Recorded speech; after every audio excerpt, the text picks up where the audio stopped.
Assalamualaikum, perkenalkan saya Julianisa Fitri, calon guru penggerak angkatan 8 dari SD Negeri 1 Simpang Balik, Benar Meriah.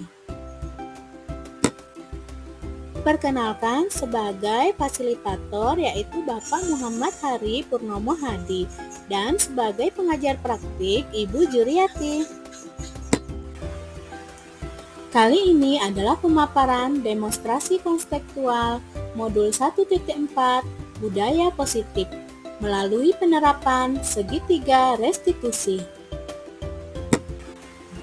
Adapun pengertian restitusi menurut Goosen, restitusi adalah suatu proses penciptaan kondisi bagi murid untuk memperbaiki kesalahan mereka, sehingga mereka dapat kembali pada kelompok mereka dengan karakter yang lebih kuat.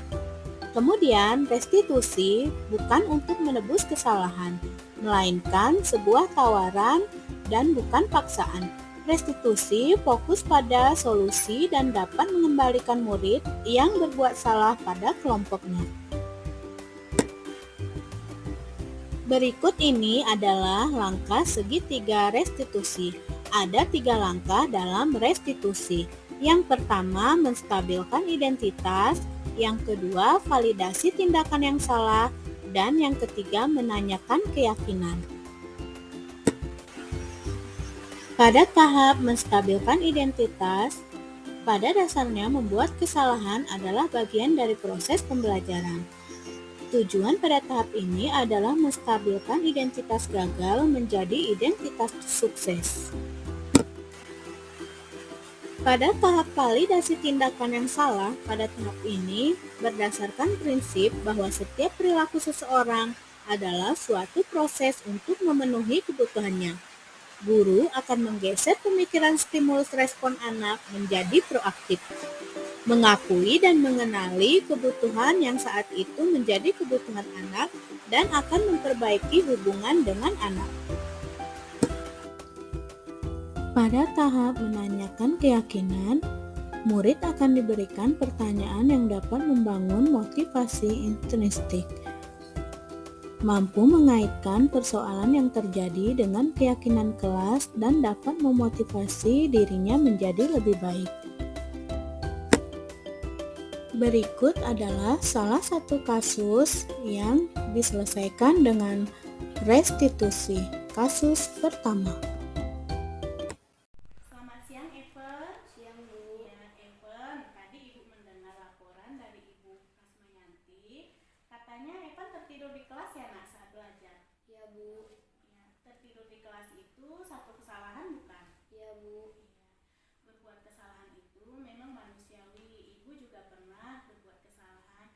Yang terpenting bagaimana kita bisa belajar dari kesalahan dan memperbaikinya. Setuju, Pak? Sangat setuju, Bu. Ya. Evan, kita cari solusinya bersama ya, Nak? Baik, Bu.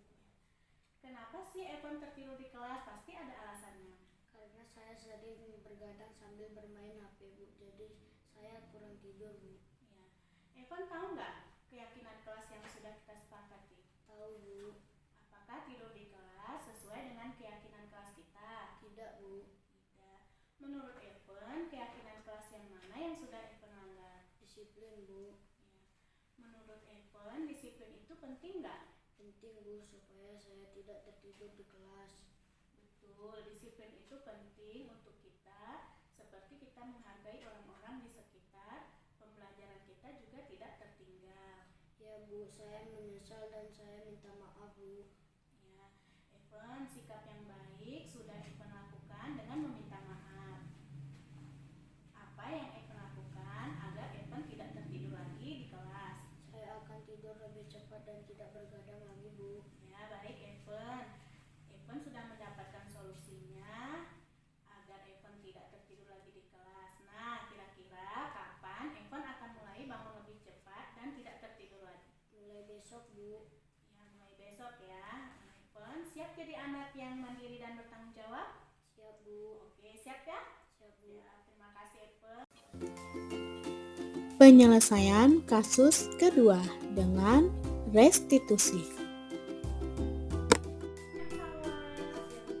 Sawah, tadi Ibu mendapat laporan dari Ibu Nini. Katanya sawah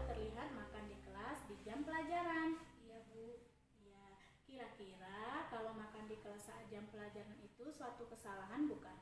Salah Bu. Salah, sebenarnya makan itu adalah suatu kebutuhan manusia. Ibu juga kalau lapar pasti makan. Tapi yang perlu kita ingat kapan dan di mana waktu yang tepat untuk kita makan. Iya Bu. Kira-kira apa alasan Salwa sehingga Salwa makan di kelas saat belajar? Karena belum sarapan Bu. Kenapa belum sarapan? Karena takut terlambat ke sekolah.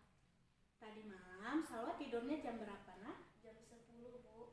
Berarti besok-besok apa yang harus Salwa lakukan supaya tidak makan di kelas lagi? Harus sarapan dulu Bu.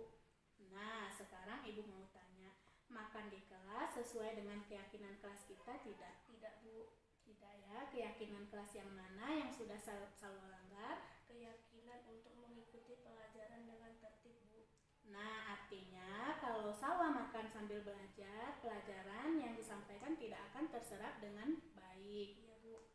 Di sini ibu tidak akan menghakimi Salwa, tetapi ibu akan membantukan mencarikan solusi agar Salwa tidak makan di kelas lagi. Apa yang harus Salwa lakukan agar tidak makan di kelas lagi? Sarapan pagi dan bangun lebih awal. Nah, kapan Salwa akan memulai? Besok.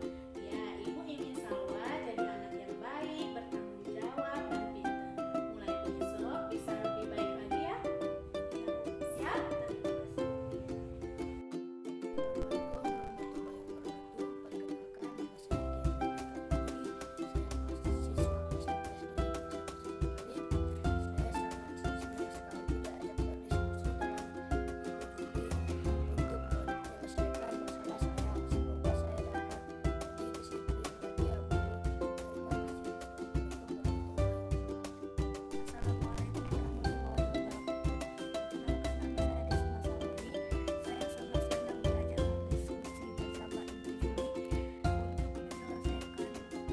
kasih.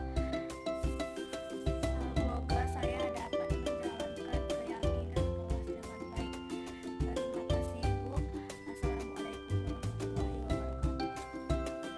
Kesimpulan. Sebagai kesimpulan, seorang guru harus memegang sistem kontrol sebagai seorang manajer agar penyelesaian permasalahan menggunakan segitiga restitusi dapat diterapkan dan dapat menciptakan lingkungan yang positif sehingga dapat terwujudnya budaya positif. Terima kasih telah menyaksikan video ini. Salam guru penggerak, tergerak, bergerak, menggerakkan. Wassalamualaikum warahmatullahi wabarakatuh.